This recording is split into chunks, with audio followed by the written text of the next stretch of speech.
What's going on, y'all? Love and Hip Hop ATS. What is this? Season 4, episode 9 or some shit. Whatever the fuck I deserve. You know. Okay. So last week, let me put this out here. I don't say shit to offend nobody, but if you get offended, that's on you, okay? You know, all this shit that I say on here ain't shit but jokes and all that sarcasm, nothing to be taken seriously because, you know, people had a discussion in my comments last week over a comment that I said, and I'm like, okay, you want to take it there, you take it there. I'm not reverting, I'm not taking back. I said what the fuck I said, and it is what it is. So, you know, you want to be in your feelings, be in your feelings. You got an issue, you can go watch somebody else, okay? Moving the fuck on. What is this? Last week, Stevie J, nope. Me up here talking about some, you know, she got to be real about what's going on with her out, with the sex tape, and she got to do this and she got to do that. And the first person that I have to reveal is coming over to my house tonight. I was like, okay, you know, at first I was thinking like, if that's Mona when she opened up that damn door, I'm gonna be like, bitch, get the fuck. Okay, look, and then it comes out, she puts out on her little Instagram or whatever, because it was on the Shade Room or whatever, they posted it, saying that she posted or did something with US Magazine talking about how the sex tape was planned, and, you know, she basically put the majority of it on Nikko and said they planned it and she went along with it and all this bullshit. The shit that we already know. Okay? Y'all did this for y'all own pleasure. You put the sex tape. He took it to Vivi. It did not get lost. Y'all both concocted this story and you went fucking along with it. Who was at the fucking door? Stevie. What's up, ma? How you doing? Good to see you. You looking good. I was like, okay, Stevie, sit your ass down. So Mimi telling him this whole story, and she was like, oh my God, it just feels like this weight is lifted off of me, off my shoulders, and I can breathe. And I'm sitting here like, Mimi, shut the fuck up, okay? Just chill out. You know, I just can't, you know, Nikko wanna put it all on Mimi. Mimi wanna put the majority of it on Nikko. But at least she said, bitch, I gotta, you know, make better choices, you know, for my daughter. And I'm sitting here like, yeah, because this was stupid. And, you know, the whole thing was she was scared to tell Stevie because she didn't know how he was going to react. And he was like, I ain't finna judge you because I did shit in my past or whatever. All we got to do is worry about our child and how, you know, this going to affect her because one day she will ask about it. And then she going to be looking at me, probably be pissed off at me because, you know, I'm the cause of this shit. And,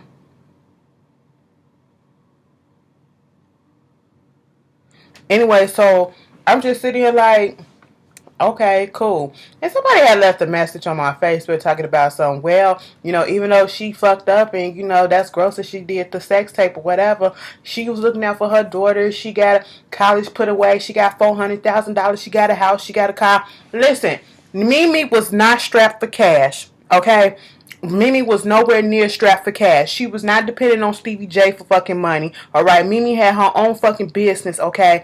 Mimi been had the house. Mimi been had the car, okay? You know, she probably already had shit set aside for her door. That is no fucking excuse to put your naked ass and all your public hairs and all your shit on display for fucking what? More fame and shit? That's what you wanted outside of Stevie and outside of, you know, this show. I don't know what it was, but that was not the reason, okay?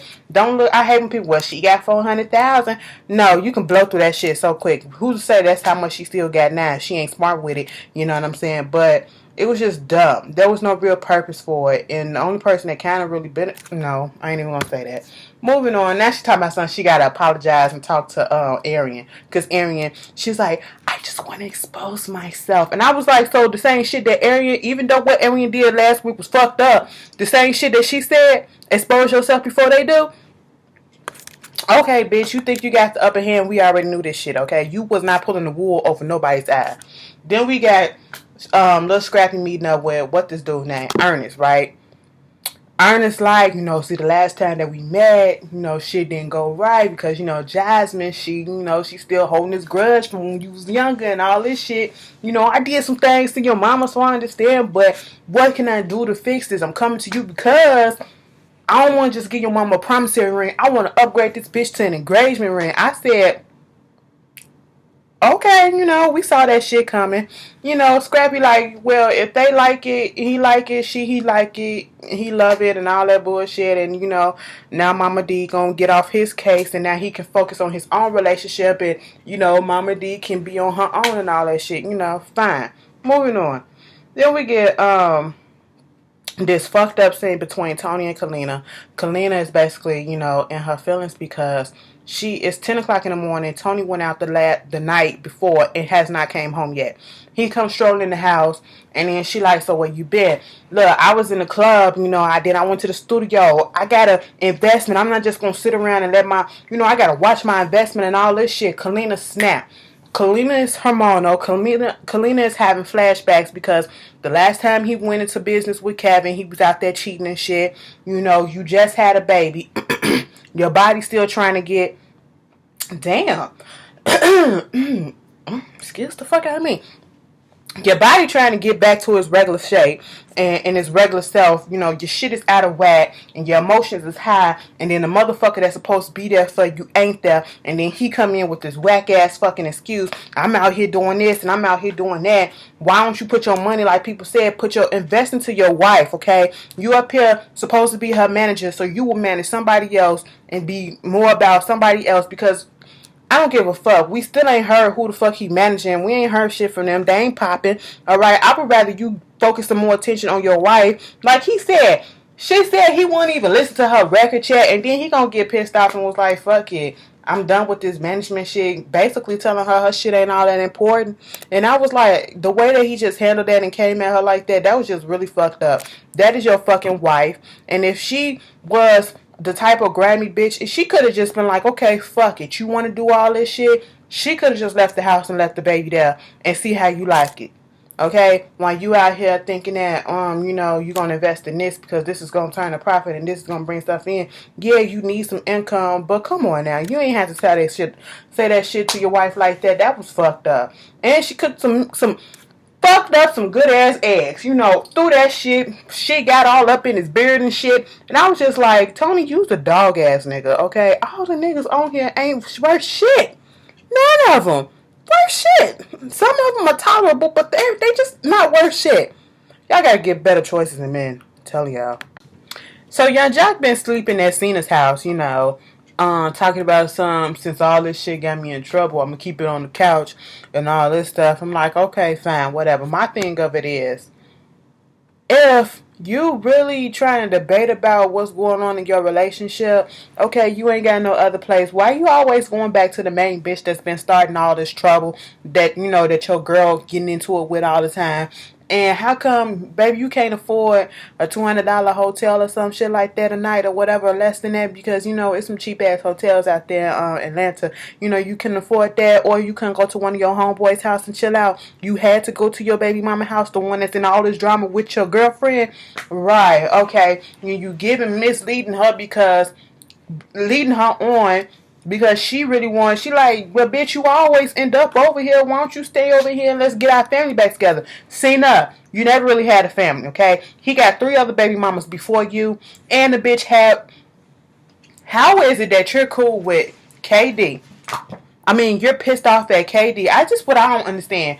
But Chad, you also, young Joc cheated on you, not just with KD and Carly, okay? But he cheated on you with another bitch prior and got that hoe pregnant, and y'all both had kids around the same damn time, and y'all sitting down there breaking bread with each other, okay? You should be pissed off at her too, alright? Fuck KD, and all that shit, because she ain't got no real attachment to him. She just a fucking sugar mama. When he done with it, he done with it. And that's what it is. She ain't got no kids bound. I'm just confused, Cena. Let me tell you something. You see this man's pattern and you still want to go after him, and you still want this, whatever it is that you think he gonna provide. You want this family. Y'all ain't never had no fucking family. What you had was a few fucks, okay? And one day the rubber slipped or y'all forgot, and you got 2 kids. That's what it is. Just because y'all got kids, a family does not make, okay? Joc, get the fuck out of there. You put yourself in this bullshit. Then we have Margo. Margo makes me sick. Let me tell you why.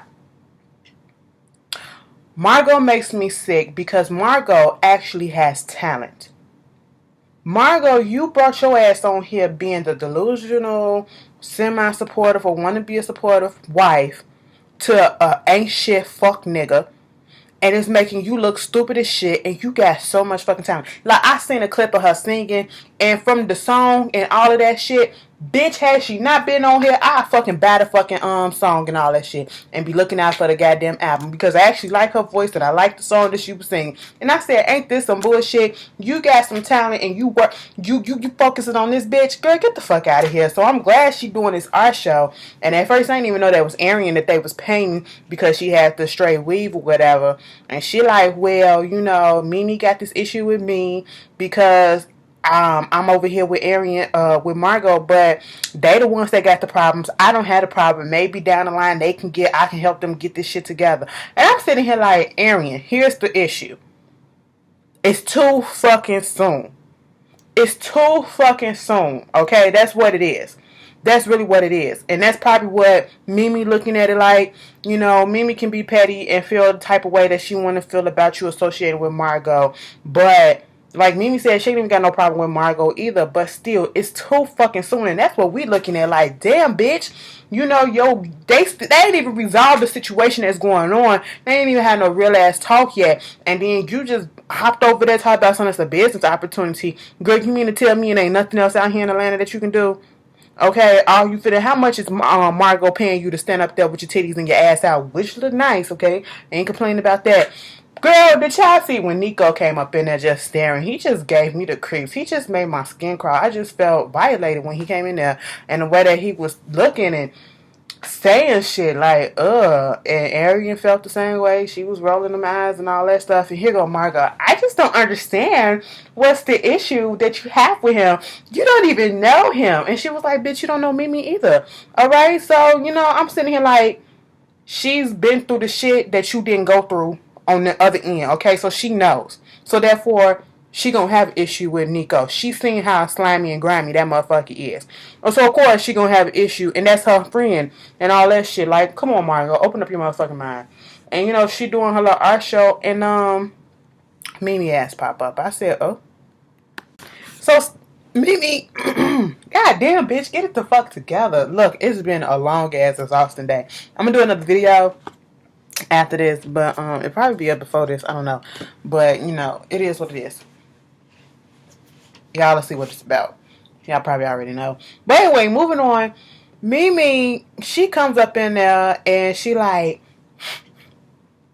so I want to get in contact with my friend Arian, and this is the only place that I know that she's at, and plus to stick it to Margo. I'm sitting here like, girl, get the fuck out of here. Don't nobody give a shit. You know, Arian comes down there. She was like, oh my God, what you doing here? She was like, girl, I just want to say I apologize, and you know, you still my friend, so I'm gonna come out here and support you, and I'm gonna talk to Margo. That was like, for real, bitch, don't get into it with her or whatever. Margo was like, I know this bitch ain't here for me. You know, she kept it calm, cool, collected until they had that conversation. Then I was like, Margo, bitch, see, this is where you always go fucking wrong, okay? You know, Mimi pulled her to the side. She was like, let me tell you everything that happened. I was like, Margo ain't gonna believe you no matter what. So I mean, okay, go ahead and tell it.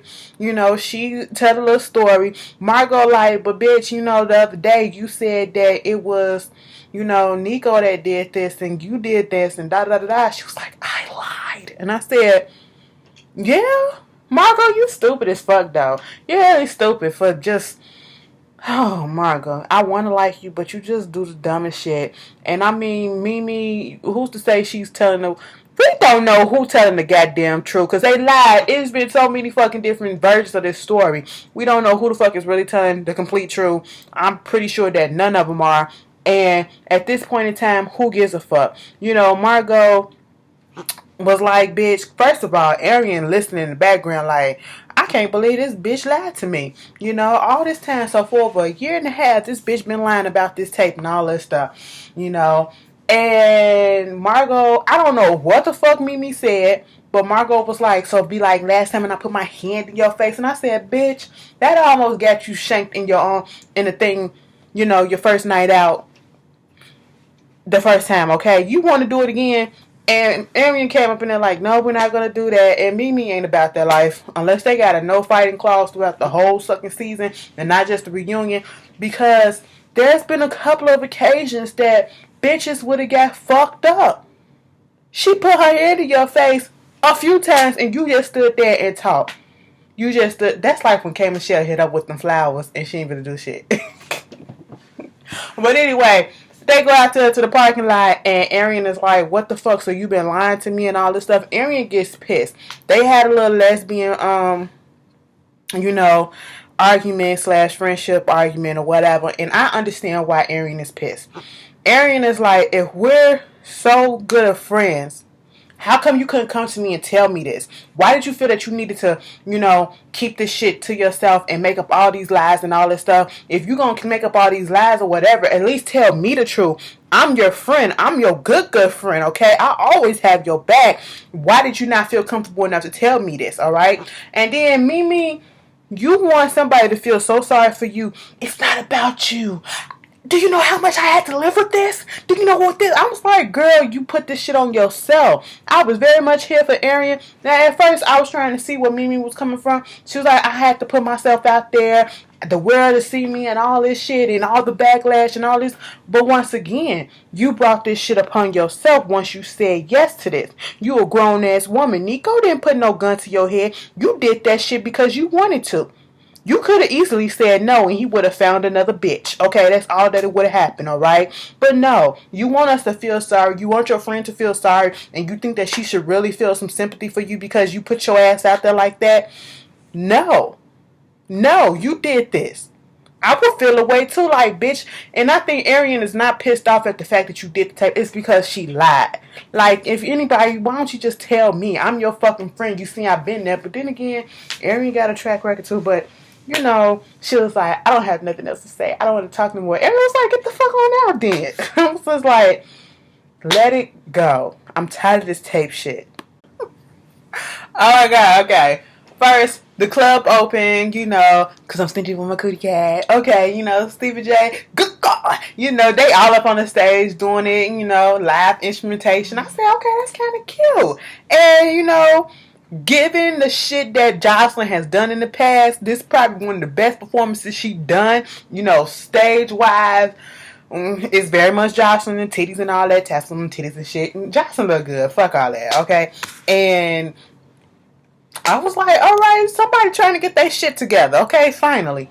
Kalina sitting there, Rashida there and all this stuff, and that's like, how did she do? I mean, you could have had us, the boss lady, up there. I was like, that is true. You could have got Rashida, but Rashida said she'll come through or whatever.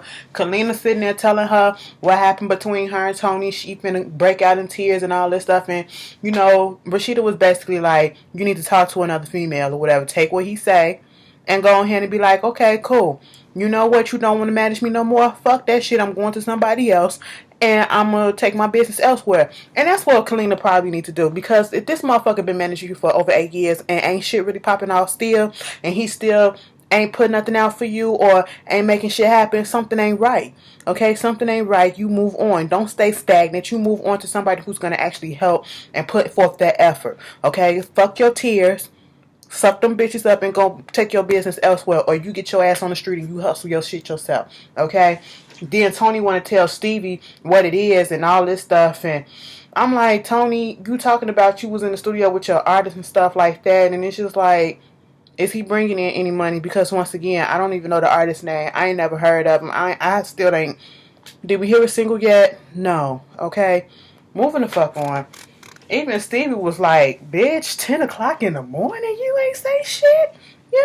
I said, now when Stevie is sitting there like, nigga, that's fucked up.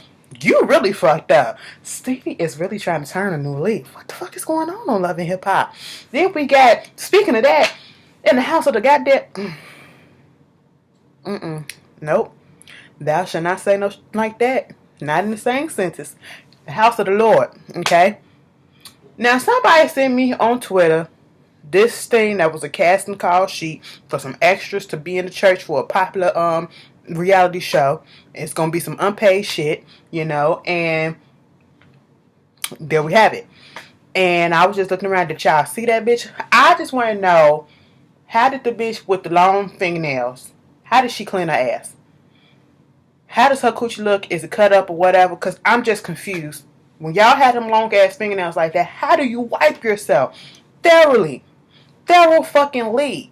You know, and with women, you be on your cycle and all that shit. How do you clean yourself? Like, Anyway, Ernest, like, you know, the promissory proposal thing didn't go too well, but maybe Momma Dee, you know, take this well and all this stuff. And basically, the preacher was up there. One dude was up there singing, and the preacher with this extra medium ass suit jacket on and an extra large ass shirt on underneath with extra large cuff. That looks so ugly. Okay, that was an ugly ass look, and you look like, hey girl. Okay, but he was like, anybody want to testify about love? And, you know, Ernest get up there, give his little testimony, and he was like, you know, I did this in the streets, and, you know, Momma Dee, come up here, babe.